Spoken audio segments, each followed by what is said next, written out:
पूजा सुबह सुबह सबके लिए खाना बनाकर मंदिर में पूजा करने के लिए जाती है।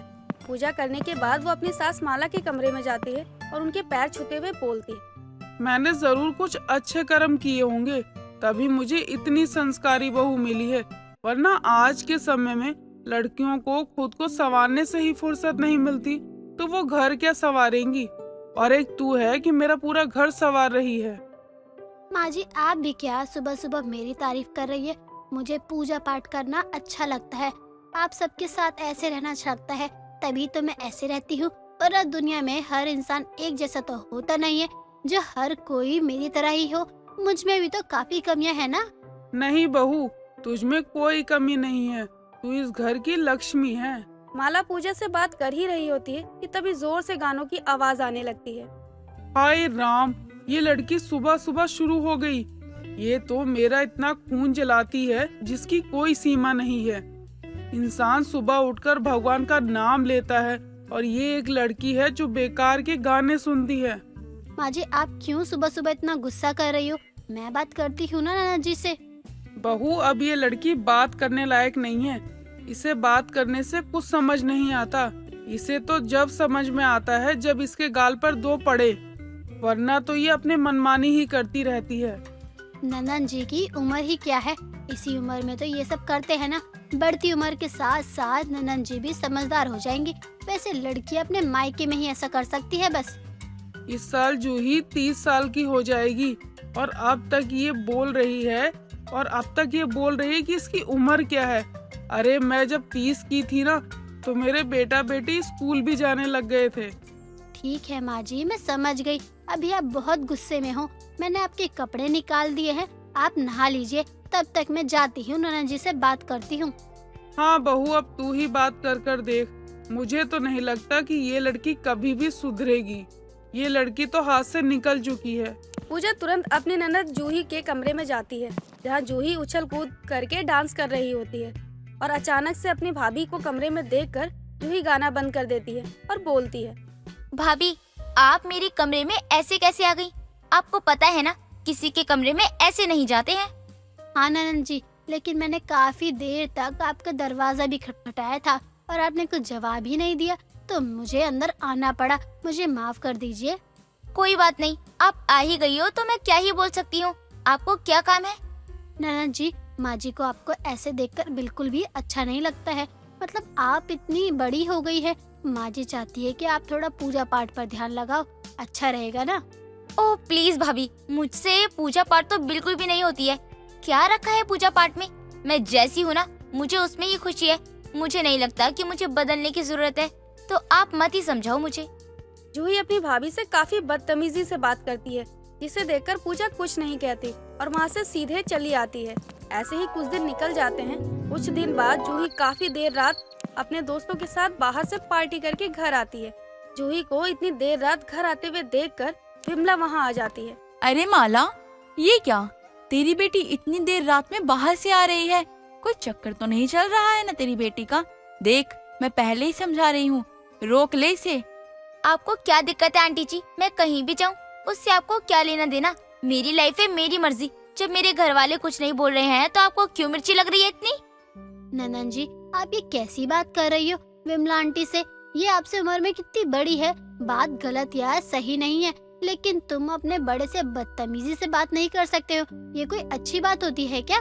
देखो भाभी, मुझे ना आपका ज्ञान नहीं चाहिए। आपको खुद तो कुछ पता नहीं है।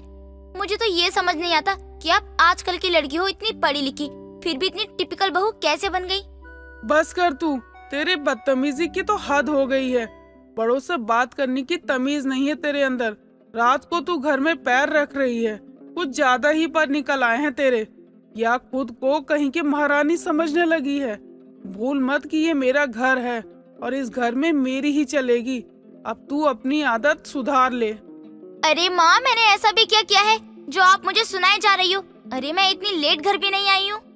रात के 12 बज रहे हैं और ये तेरे लिए लेट नहीं होगा, लेकिन हमारे लिए बहुत ज्यादा टाइम हो गया है घर आने का। आज के बाद तेरा बाहर घूमना फिरना बंद। अब तू घर में ही रहेगी और घर के काम काज सीखेगी। माला बहुत ही सख्ती से बर्ताव करती है। अपनी माँ के आगे अब जूही की एक भी नहीं चलती।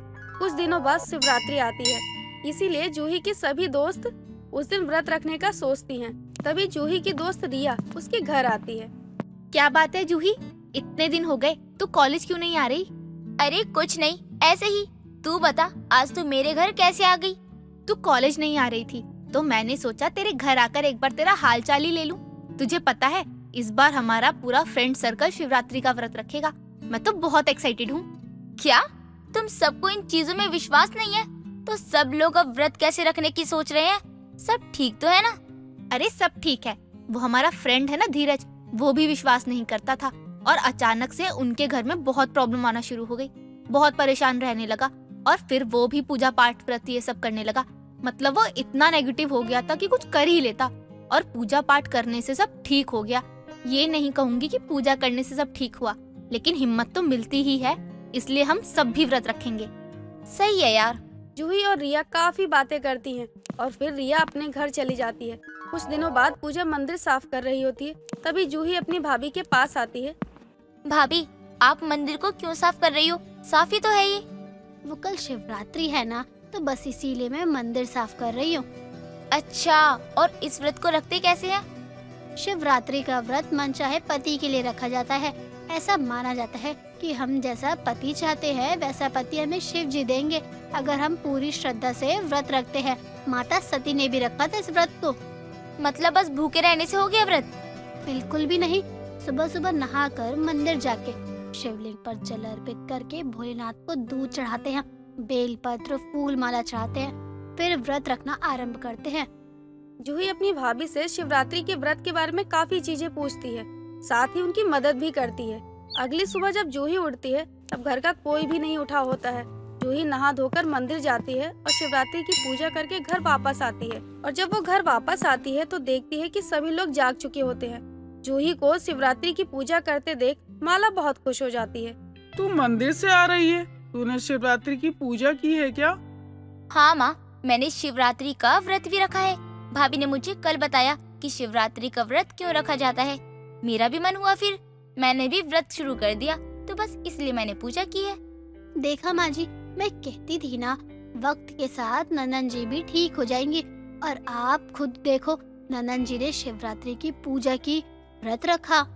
सब लोग बातें कर रहे होते हैं कि तभी विमला आती है और बोलती है, अरे माला, मैं तेरे लिए एक बहुत अच्छी खुशखबरी लाई हूँ। तू इतनी सुबह सुबह?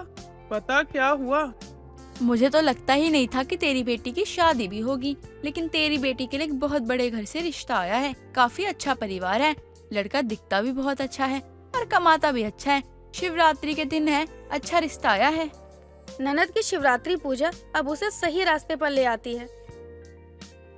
बिंदु गांव की रहने वाली एक चुलबुली लड़की थी, जिसका मिजाज बहुत ही खुशनुमा था। एक रोज वो सुबह के समय गांव के मंदिर में पूजा करके हाथ जोड़ते हुए भगवान से प्रार्थना करते हुए कहती है, हे कान्हा जी, ज्यादा कुछ की तो हम किसी से आशा रखते ही नहीं हैं। बस इतना चाहते हैं कि शादी के बाद हमें जो भी घर बार मिले एकदम चकाचक मिले। मतलब तो समझ ही रहे होंगे ना आप। वो ये सब बोल ही रही थी कि तभी उसकी सहेली चंचल भी मंदिर आती है और उसकी बातें सुनकर एक फूल उठाकर उसके सर पर मारते हुए कहती है, अरे पगली, अच्छा घर बार भगवान से मांगने पर नहीं, कर्म और किस्मत से मिलता है। ज्यादा भीख ना मांग भगवान से, समझी?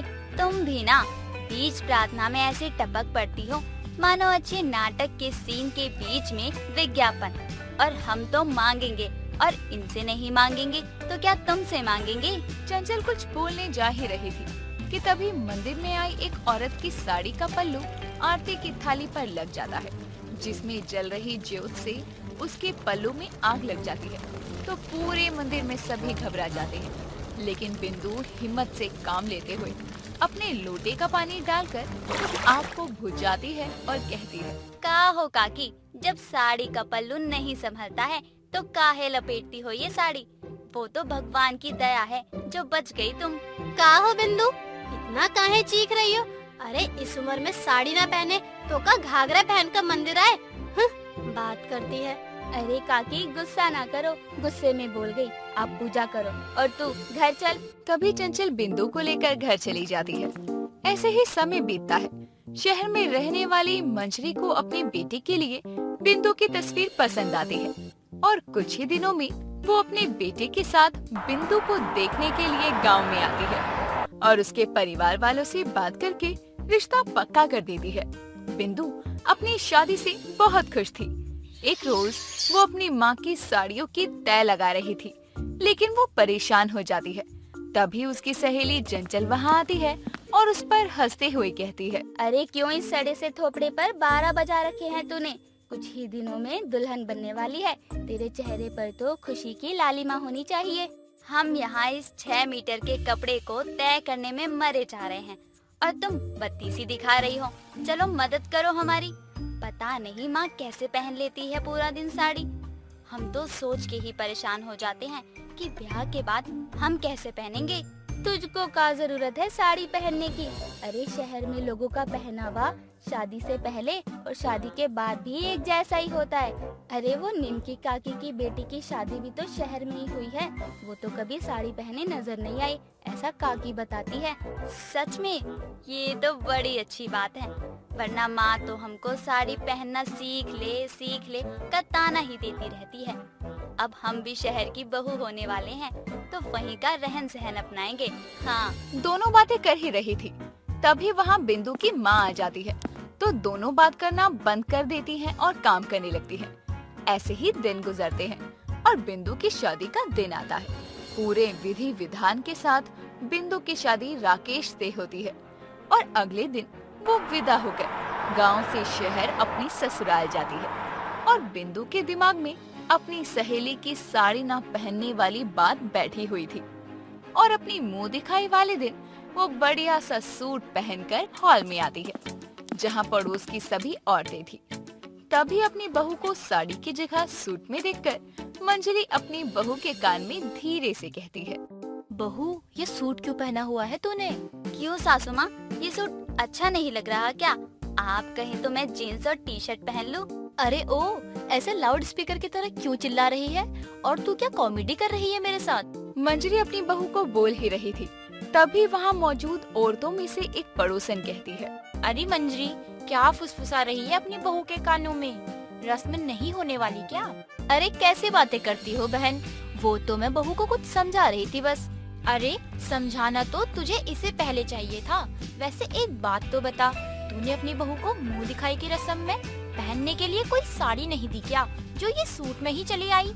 उससे पहले हमको ये बात बताइए कि आप हमारा मुंह देखने आई हैं कि हमारे कपड़े? बहू कैसे बात कर रही है बड़ों से तू? अपना मुंह बंद रख।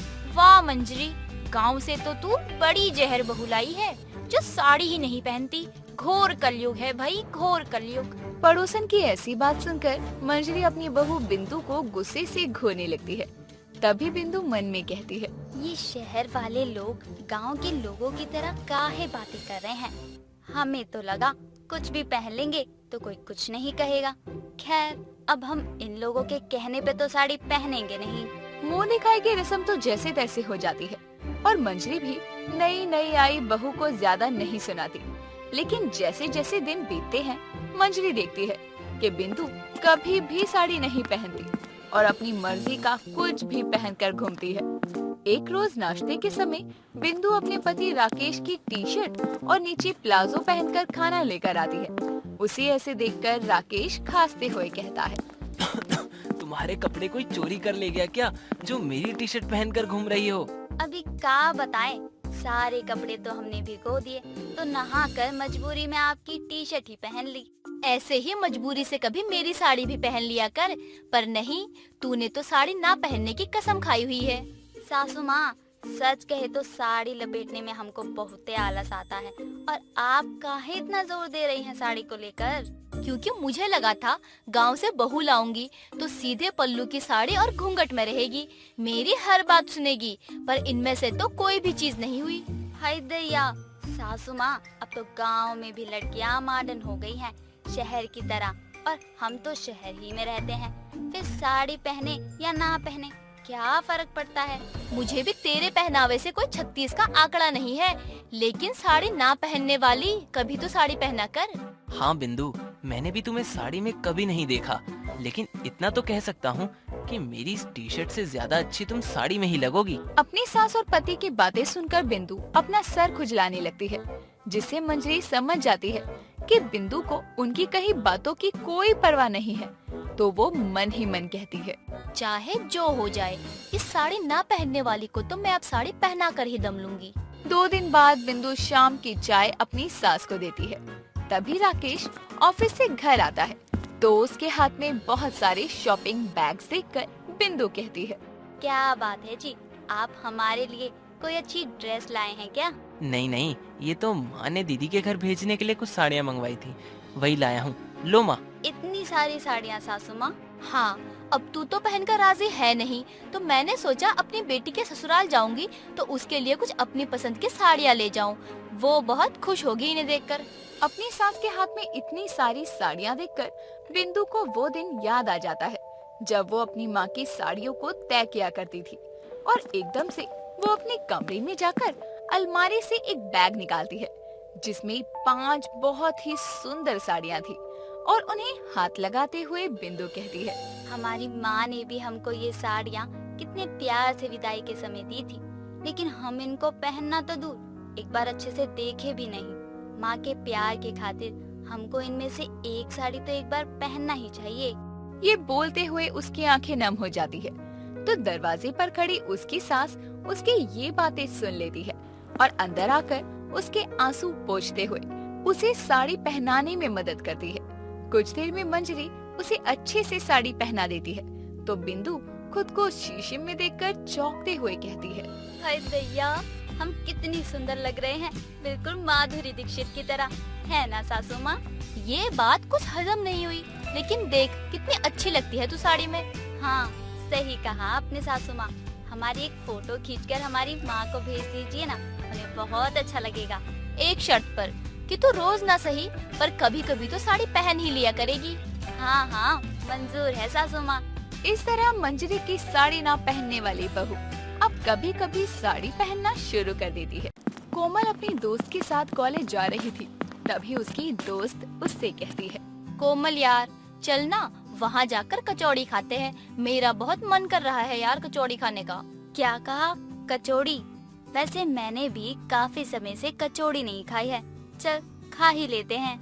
इतना कहकर दोनों दोस्त कचौड़ी वाले के यहाँ पर कचौड़ी खाने के लिए चले जाते हैं। कचौड़ी वाला दोनों को एक एक प्लेट कचौड़ी दे देता है और उसे रीमा तो बड़े मजे से खाती है। और जब कोमल कचौड़ी खाती है तभी अचानक वो जोर से चिल्ला पड़ती है और ये देखकर रीमा कहती है, अरे क्या हुआ, तू इतनी तेज क्यों चिल्ला रही है? कचौड़ी अच्छी नहीं लगी क्या तुझे? नहीं यार, मेरे दांत में बहुत दर्द है, पता नहीं ऐसा क्या हो गया है दांत में, ऐसा लग रहा है कि टूट ही गए हैं। अरे ऐसा क्या हो गया तेरे दांत में? जाकर डॉक्टर को दिखा, वरना बाद में दिक्कत हो जाती है अगर टाइम से दवा ना लो तो। तभी कोमल वहाँ से घर के लिए चली जाती है और घर जाकर अपनी माँ को सारी बात बताती है। उसके बाद उसकी माँ उसे डेंटिस्ट के पास ले जाती है, जिसके बाद डॉक्टर बताता है कि कोमल के दांत के ऊपर की गाढ़ फूल गई है। इस वजह से कोमल को कुछ दिन चबाने वाली चीजें नहीं खानी है, उसे ज्यादातर गीला खाना खाना होगा, जिससे कि उसकी दाढ़ में दर्द ना हो। ये सुनकर कोमल उदास हो जाती है क्योंकि उसे खाने में ज्यादातर रोटी खाना जो पसंद था, लेकिन अब उसे रोटी खानी छोड़नी पड़ेगी। और शाम के समय उसकी माँ उसे दाल के साथ एक चम्मच देकर कहती है, ये ले कोमल, दाल को तू इस चम्मच से पी जा, क्योंकि ना तो अब तू चावल खा सकती है और ना ही रोटी, तो तुझे अब से इस चम्मच से ही खाना होगा। नहीं माँ, मुझे खाने में दाल के साथ रोटी ही खानी है, मैं चम्मच से नहीं खाऊंगी। और रही बात चबाकर खाने की, तो मैं अपने मुंह की दूसरी दाढ़ से भी तो खा सकती हूँ। अरे नहीं, तू ऐसे नहीं खा पाएगी। चल ठीक है, मैं एक काम करती हूँ, ये जो रोटी है इसके दाल में छोटे छोटे टुकड़े करके दे देती हूँ, जिसके बाद ये गीली रोटी हो जाएगी, तू आराम से चबाए बिना ही इसे खा सकती है। ठीक है माँ, आपको जैसे भी देनी है दे दो, लेकिन रोटियाँ दे दो, फिर चाहे वो गीली हो या सूखी, मुझे रोटी ही खानी है। अब चमेली कोमल के लिए दाल में डालकर रोटी लेकर आती है ताकि कोमल आराम से उसे खा सके। और कोमल को जब चमेली ये खाना देती है तो वो आराम से उसे खा लेती है। यूं ही कुछ दिन और बीत जाते हैं और अब कोमल का कॉलेज में आखिरी एग्जाम था। कॉलेज के एग्जाम खत्म होने के बाद रीमा कोमल से कहती है, ओए, तेरे दांत अब ठीक है ना? तूने डॉक्टर को दिखाया था ना? हाँ, मैंने दिखा लिया है। उन्होंने कहा कि बस कुछ दिनों में ठीक हो जाएगा। अच्छा ठीक है, चल अब हम दोनों छोले भटूरे खाते हैं, मेरा बहुत मन कर रहा है। नहीं यार, मेरा मन नहीं है छोले भटूरे खाने का, मैं आज खाना लाई हूँ घर से। अच्छा ठीक है, तू खाना खा लेना अपना, मैं छोले भटूरे खा लूंगी। सुना है यहाँ के छोले भटूरे बहुत मजेदार होते हैं, मेरा तो बहुत मन कर रहा है खाने का। इतना कहकर दोनों दोस्त खाना खाने के लिए छोले भटूरे खाने चले जाते हैं और रीमा वहाँ एक छोले भटूरे लेती है और कोमल अपने घर से दाल में डाली हुई गीली रोटी लेकर आती है। ये देखकर रीमा कहती है, ये क्या है? तो तू आजकल ये सब खा रही है? अभी तक ठीक नहीं हुए क्या तेरे दांत? ये गीली रोटी है, आजकल मैं यही खा रही हूँ क्योंकि डॉक्टर ने कहा है कोई भी चबाने वाली चीज मुझे नहीं खानी है अभी, इसलिए आजकल मैं गीली रोटी ही खाती हूँ। क्या गीली रोटी? तू ये गीली रोटी खा कैसे लेती है यार? मैं तो कभी ना खा पाऊंगी ये सब। क्या करूँ यार, खाना तो पड़ता ही है, अगर ये नहीं खाऊंगी तो भूखी मरूंगी क्या? इतना कहकर अब कोमल गीली रोटी खाने लगती है। तभी आसपास से जाने वाले लोग उसे देखकर बातें बनाना शुरू करते हैं और कोमल को उनके सामने गीली रोटी खाने में बहुत शर्म आती है और वो आधी गीली रोटी खाकर अपने लंच बॉक्स में उसे रख देती है और घर के लिए चल देती है। कुछ देर बाद जब वो घर आती है तो उसे पता चलता है कि उसके घर कुछ लोग उसके रिश्ते की बात करने के लिए आए हैं। ये देखकर वो अपनी माँ को एक तरफ ले जाकर कहती है, माँ, ये सब क्या हो रहा है और ये सब कौन है? इन्हें तो मैंने पहले कभी नहीं देखा। अरे कोमल, ये सब तेरी शादी की बात करने आए हैं और यहाँ पर तेरे रिश्ते की बात हो रही है। चल मेरे साथ वहाँ। अरे माँ, पागल वागल हो गए हो क्या आप लोग? जब उन्हें पता चलेगा कि मेरे दांत में दर्द होने की वजह से मैं रोज खाने में गीली रोटियाँ खाती हूँ तो वो लोग मेरा मजाक बनाएंगे। अरे तब तक तो तेरे दांत भी ठीक हो जाएंगे और तुझे ये गीली रोटी भी नहीं खानी पड़ेगी। चल चुपचाप। इतना कहकर अब चमेली कोमल को सबके सामने लेकर जाती है और उनसे कोमल को मिलाती है, जिसके बाद सभी को कोमल बहुत पसंद आती है और उसकी होने वाली सास कोकिला कोमल से कहती है, अरे अब तुम मेरी होने वाली बहू हो, ये लो मेरे हाथ से मिठाई खाओ। नहीं आंटी जी, आप ही खाओ, मुझे मीठा पसंद नहीं है, आप खाओ आराम से। अरे बेटी, एक बार बस थोड़ा सा मेरे हाथ से खा भी लो। इतना कहकर अब कोकिला कोमल को अपने हाथ से जबरदस्ती एक लड्डू खिला ही देती है। कोमल लड्डू मुंह में रख तो लेती है लेकिन उसे खाती नहीं है और सबके जाने के बाद कोमल भागकर बाथरूम में जाती है और उस लड्डू को मुंह से बाहर फेंक देती है और बोलती है, हे भगवान, ये बुढ़िया तो मुंह में लड्डू ठूस कर ही चली गई। बहुत दर्द हो रहा है दांत में, क्या करूं? कुछ देर बाद कोमल भागकर डॉक्टर के पास जाती है और वहाँ पर डॉक्टर उसे बताता है कि जहाँ उसकी दाढ़ का दर्द 2 दिन में ठीक होता, वहीं अब उसे और ज्यादा समय लगने वाला है। यूं ही कुछ दिन और बीतते हैं। अब कोमल की राहुल से शादी हो जाती है और शादी की अगली सुबह कोमल अपनी सास से कहती है, माँ जी, आज खाने में क्या बनाना चाहिए जो घर में सब खा लेते हो और सबको पसंद भी हो? बहू, एक काम करना, सबके लिए आलू पूरी बना दे, सबको पसंद भी है खाने में आलू पूरी। क्या कहा? आलू पूरी? पूरी खाऊंगी तो मेरे दांत में दर्द होगा। एक काम करती हूँ, अपने लिए थोड़ी गीली रोटियाँ ही बना लेती हूँ और बाकियों के लिए आलू पूरी।